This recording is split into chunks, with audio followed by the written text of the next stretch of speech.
Assalamu alaikum warahmatullahi wabarakatuh. My name is Oladimeji T. the physics teacher for ss3, 6th TY Model College, Ibadan. How are you, my students? I am of the hope that you are enjoying the holiday. May Almighty Allah continue to protect us all so that we can meet in peace. Don't forget to continue to observe all the safety measures put in place to steer clear of COVID-19. We shall all meet in peace. I am here before you this moment to take you a topic in physics. And as you know, ss3 third term is a revision class. The list of the topic to be revised for this term is displayed on the screen. For week 1, we are revising radioactivity. And after radioactivity, the list of the other topics to be revised are as shown.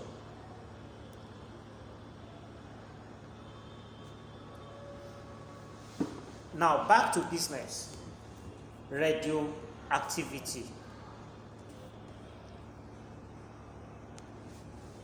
What is radioactivity?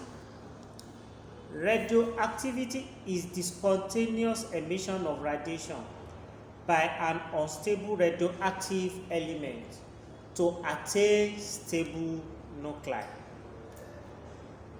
The radiation can be alpha particle, beta particle, or gamma radiation.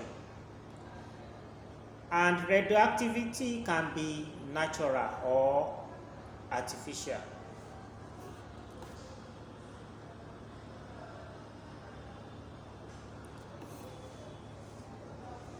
Let me give you a brief explanation of this definition. When we say an element is radioactive, it means it has an unstable nuclide. And in order to attain a stable state, the element needs to emit radiation. And there are 3 types of radioactive emission that can be emitted. We have alpha particle radiation, beta particle radiation, and gamma radiation. If an element radiates any one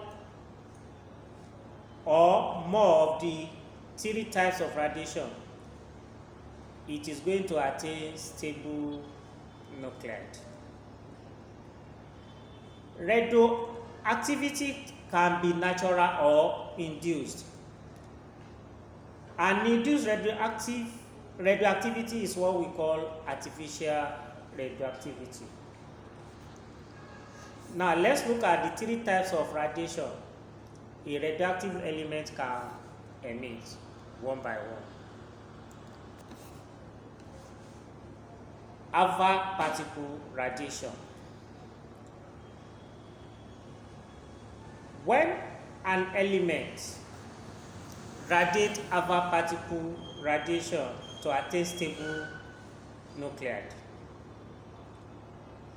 the following are the properties of the alpha particle radiation. Alpha particle radiation is a helium nucleus which contains 2 protons and 2 neutrons. That is, it has a mass number of 4 and atomic number of 2. It has the following properties. Number 1, it is deflected by both magnetic and electric field. Number 2, the direction of deflection shows that it is positively charged. Number 3, it has a lowest penetrating power. Therefore, it can be stored by a thin sheet of paper. Number 4, it has the highest ionization energy. When alpha particle travels through the air, it ionizes the air as it travels.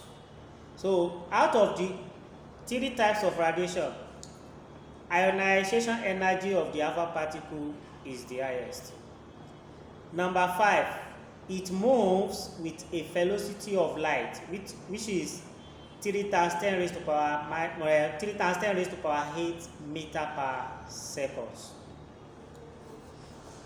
When an element decays by emitting alpha particle radiation, the element is transformed into another element, and the atomic mass decreases by 4, while the atomic number decreases by 2.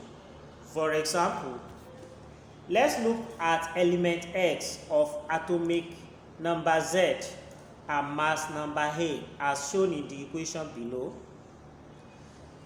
X undergoes alpha particle radiation to become an element Y.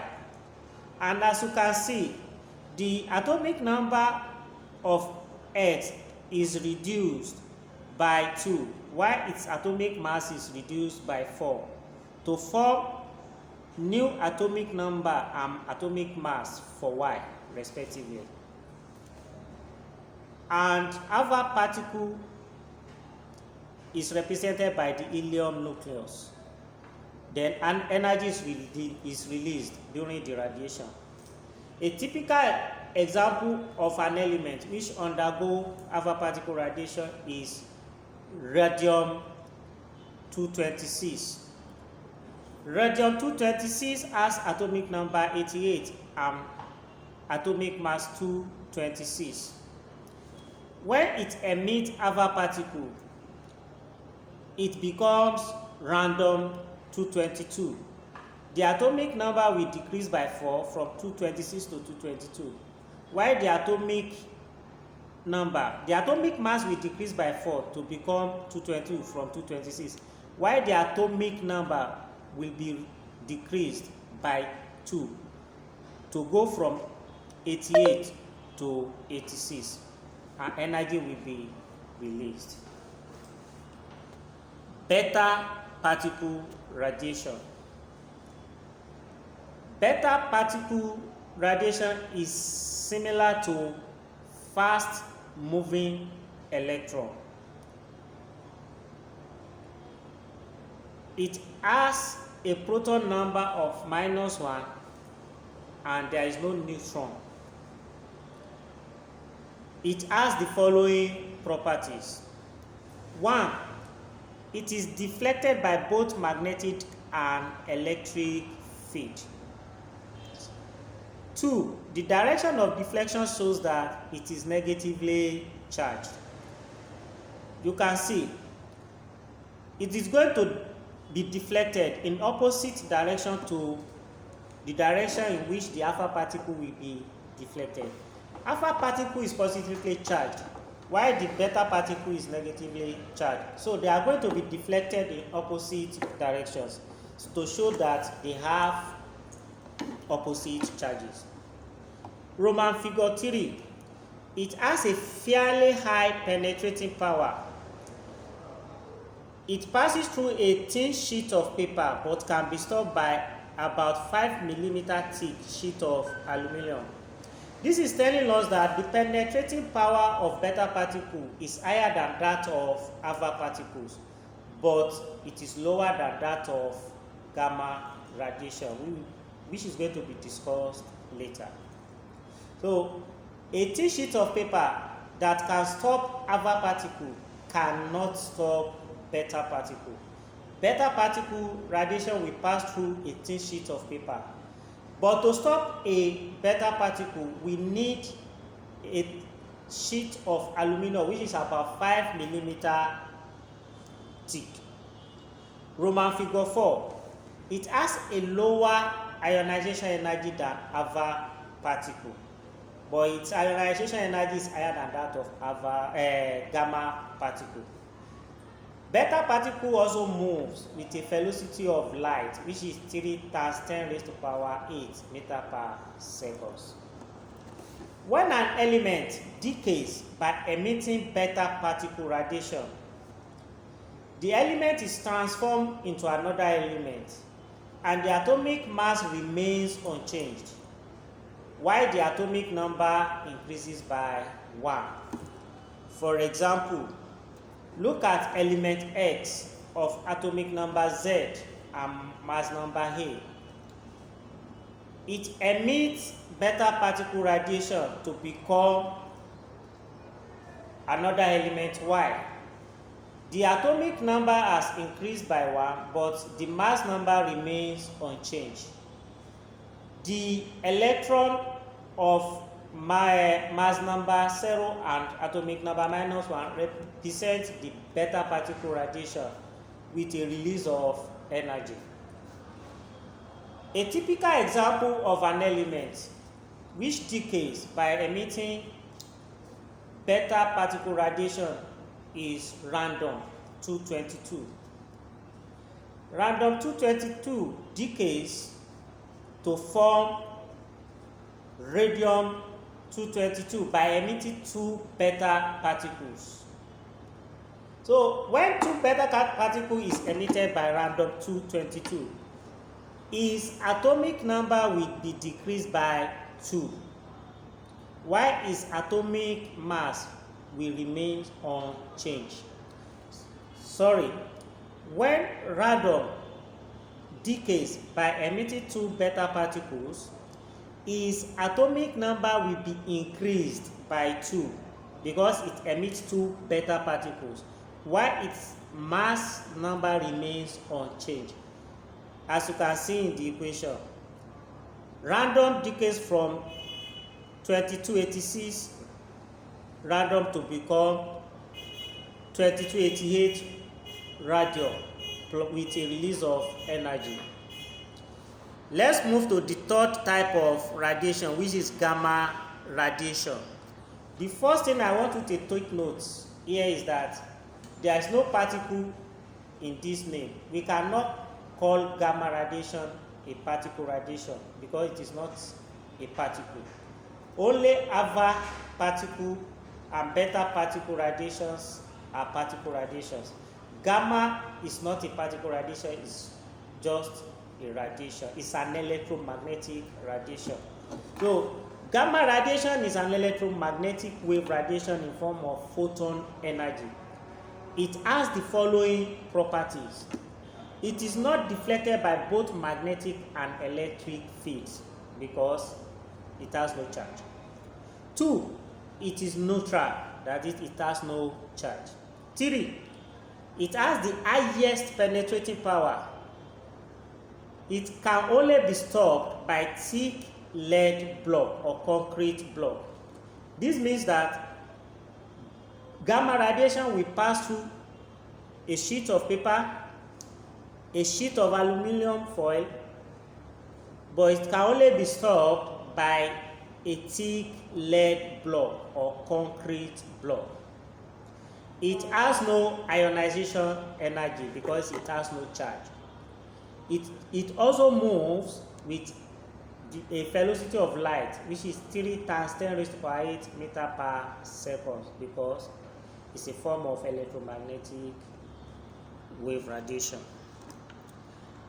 When an element decays by emitting gamma radiation, there is no change in both atomic number and atomic mass. The element will only attain stable nuclei by radiating energy. For example, look at element X of atomic number Z and atomic mass A, which is unstable. In order to attain a stable nuclei, it emits gamma radiation, but the atomic number and atomic mass remain unchanged, but there is a release of energy. The diagrams below show the deflection of alpha and beta particles in magnetic and electric field respectively. You can see that alpha particle is deflected towards the left, while the beta particle is deflected towards the right, and gamma radiation passes through undeflected.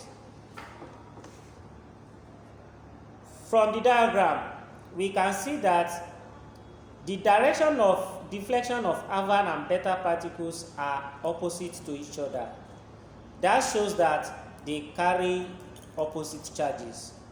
Alpha particle is positively charged, while beta particle is negatively charged. Gamma radiation is undeflected because it has no charge. It is neutral. Another thing that can be noticed is that beta particle is highly deflected. It is more deflected than the alpha particle. This is because it is lighter than alpha particle. So it is highly deflected. For the electric field, beta particle is deflected toward the positive terminal of the electric field, while the alpha particle is deflected towards the negative terminal of the electric field, and gamma radiation passes through undeflected. This is telling us that the charges on alpha particles, the charge on alpha particle is positive. That is why it is deflected towards the negative terminal of the electric field, while the charge on the alpha particle is negative. That is why it is deflected towards the positive terminal of the electric field. Remember the law. Like charges repel, while unlike charges attract. The diagram below shows the penetrating power of the three types of the radiations. Look at the alpha particle. It can be stopped by a thin sheet of paper like tissue paper, while both the gamma and beta particle, beta particle radiation and gamma radiation pass through. Then beta particle can be stored by a thin sheet of aluminum, while gamma particle passes through. Then concrete wall, if it is not so thick, it cannot stop gamma radiation. Gamma radiation too will pass through a concrete wall, except if it is very thick. But to stop a gamma radiation, we need a block of lead. That is the only barrier that can stop gamma radiation. Let's look at applications of radioactivities. Radioactive substances find very much application in agricultural and scientific research, 2, medical field, and 3, industrial field. Let's look at application of radioactivity in agricultural and scientific research. Radioactive elements are used in agriculture as radioactive tracers and to induce mutation in plants and animals to obtain new and improved varieties. Biologists use them as tracers or markers to help trace the paths of metabolic processes in plants and animals. Geologists and archaeologists use the measurement of half-life to estimate the age of rocks and carbon-14 radiocarbon to date recent organic remains. This is called radioactive dating. in medical field. Gamma rays from radioactive substances are used to treat cancer patients, to sterilize surgical equipment and foods, etc. In industry, radioactive elements are used to study the defects in metals and welded joints, and also to check metal fatigue. Also, radioisotopes are used to trace underground pipe leakages. As useful as radioactivity is, it also has some hazards. And because it has hazards, we need to take some safety precautions. So let us look at some hazards and precautions needed to be taken when dealing with radioactive elements. The following types of damages can be caused by the radiation hazard. 1. The exposure to radiation induces deleterious or harmful, often in subtle or unexpected way, genetic effects. When the radiation passes through genetic cells, there occur mutations of the chromosome of the cellular nuclide. The mutations are transmitted from one generation to the next, and so on. The genetic effects are irreversible. 2. The strong X-ray exposure. The strong alpha ray exposure can cause lung cancer. That is when you are exposed for too long to alpha radiation, it can cause lung cancer. Number 3, the exposure to fast and slow neutron can cause blindness. That is during artificial radioactivity. Number 4, the exposure to neutrons, protons, and other particles, radiation, can cause damage to red blood cells. Number 5, the strong exposures to protons and neutrons can cause serious damage to reproductive organs.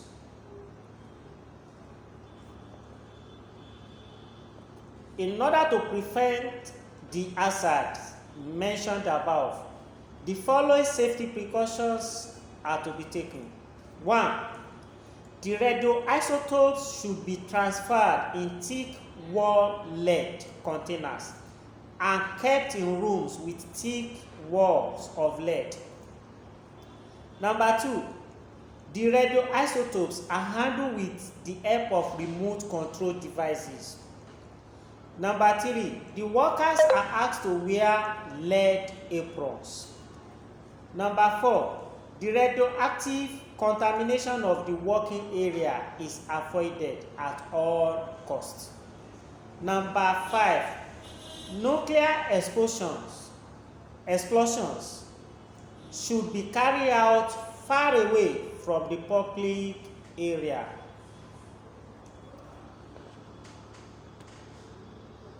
Radioactive decay and decay constants. Lambda. The rate of decay of radioactive element is found to be proportional to the number of atoms of the material present. Suppose there are n atoms of a radioactive element present at a time t, then the probable number of disintegration per unit time or activity can be expressed by minus the n dt, where the minus sign arises from the fact that n is decreasing with time. Since the rate of disintegration is proportional to the number of atoms present at a given time, we have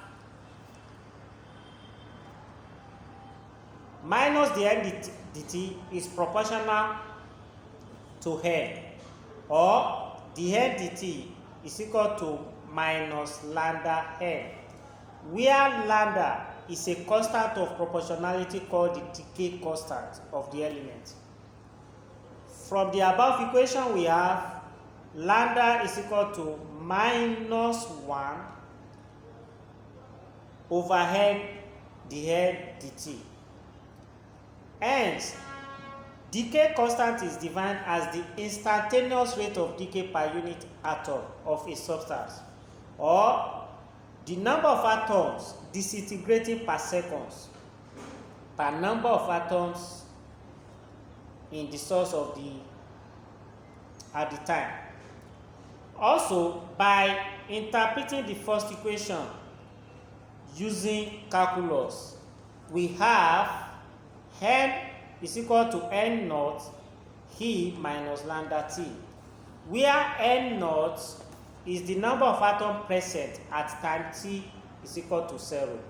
That is, at the time when observation of decay begins. And n is the number of atoms present at time t. This equation is very useful when we get to the calculation under radioactivity. Subtopic: half-life. Half-life is the time taken by a quantity of radioactive substance to decay to half of its original value. It varies from one radioactive substance to another. E.g., polonium has a half-life of 3 minutes. Radium has 4 days as its half-life, while radium has 16 to 20 years as its half-life. This simply means that if a quantity of polonium is placed,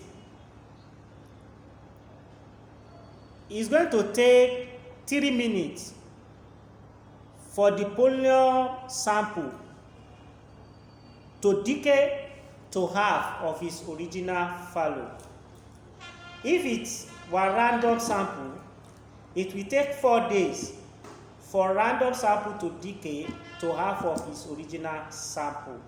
And if it is radium, it is going to take almost 20 years for half of the radium sample to decay away. We can obtain the expression for half-life as follows. From the equation that n is equal to n naught e raised to power minus lambda t, when n is equal to half of n naught, then we have n naught over 2 is equal to n naught e minus lambda t. Dividing both sides by n naught, we have half is equal to e minus lambda t. Taking the natural or Napierian logarithm of both sides, we have log to base e half is equal to minus lambda t, which implies log 1 to base e minus log 2 to base e is equal to minus lambda t. And this gives minus 0.693 is equal to minus lambda t. I'm making t the subject of the formula. T is equal to 0.693 over lambda. This means that the half-life of a radioactive element is related to the decay constant of the element according to the equation above. That is, half-life is equal to 0.693 divided by the decay constant. decay curve. When the graph of the number of radioactive substances remain is plotted against the time, a decay curve is obtained, as shown below.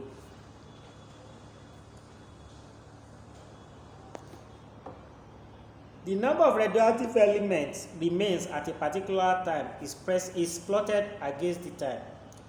You can see that the number decreases with time, and when it remains half of the original value, the time it takes to remain that half is what we call the half-life of the radioactive substance.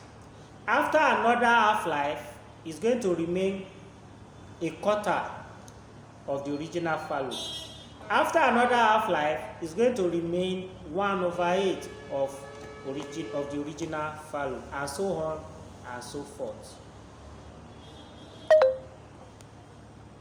Artificial radioactivity. If the radioactivity is induced in an element by irradiation with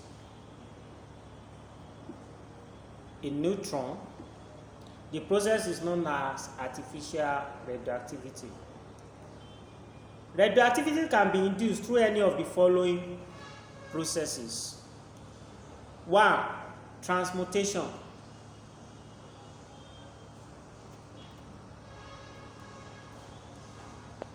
This is a process of converting one element to another by bombarding the nucleus of the atom of the element with high energy particles such as neutron. For example, helium and nitrogen elements, when they are fused together, we have fluorine element form. And this fluorine element is very unstable. It quickly disintegrates to oxygen and hydrogen atom with a release of energy. Also, when helium is fused with aluminum to form phosphorus with a release, and when that phosphorus is bombarded with neutron, it forms a silicon element with a radiation of beta particle and a release of energy. For equation 3, a neutron is bombarded with lithium to produce a tritium and helium. A tritium is an isotope of hydrogen with a release of energy. Another way of inducing radioactivity is by nuclear fission. This is a process of splitting a heavy radioactive nuclide into two simpler nuclide of comparable masses by bombarding with slow-moving neutrons. E.g., when uranium-235 is bombarded with neutron, the uranium is split into barium-141 and krypton-92 with the release of 3 more neutrons, and a great amount of energy is also released. If the 3 neutrons produced are guided to hit another uranium nuclide and split them up, a chain reaction can obtain and great amount of energy is released, and this can be difficult to control. The operation of atomic bomb is based on this uncontrolled nuclear fission, while that of nuclear reactor for power generation is based on controlled nuclear fission. Number 3 way of inducing radioactivity is through nuclear fusion. This is a process of combining 2 or more light nuclei to form a heavier one with a release of energy. E.g., when deuterium is bombarded with tritium. Both of them are isotopes of hydrogen. They produce helium with a release of neutron, and a great amount of energy is also released. The energy released in fusion reaction is far greater than that energy released in fission reaction. The hot energy released by the sun and star is due to hydrogen fusion taking place within them. The principle of hydrogen bulb is also based on the fusion of hydrogen. Advantages of fusion over fission. This gives the advantages of nuclear fusion over nuclear fission. Number one, fusion is more easily achieved with lightest elements such as hydrogen. Nuclear repulsion is easily overcome as nuclei approach each other. Number two, the raw materials required for fusion are more cheaply and readily available. For example, hydrogen can be obtained by the electrolysis of seawater, which is cheap and in plentiful supply. Number three, fusion process produces less dangerous byproducts.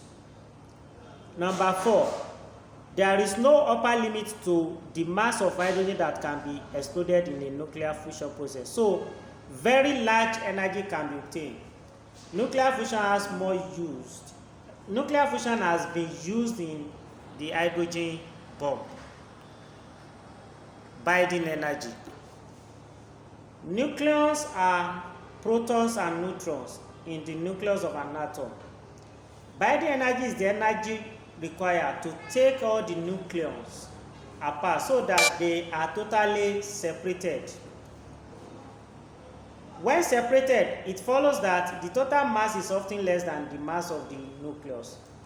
Binding energy can also be referred to as the difference in mass.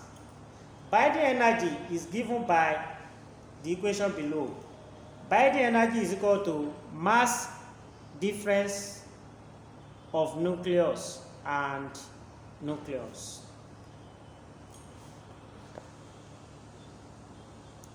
This is where we are going to call it a day for the first segment of the topic.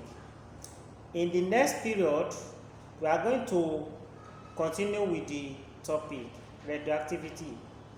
We look at more examples and conclude on the topic. The questions on what we have explained so far on the topic will be uploaded on your assignment portal. The students are implored to go to the assignment portals and answer the questions on or before the deadline stipulated on the assignment. Assalamu alaikum wa rahmatullahi wa barakatuh. Thank you for your attention.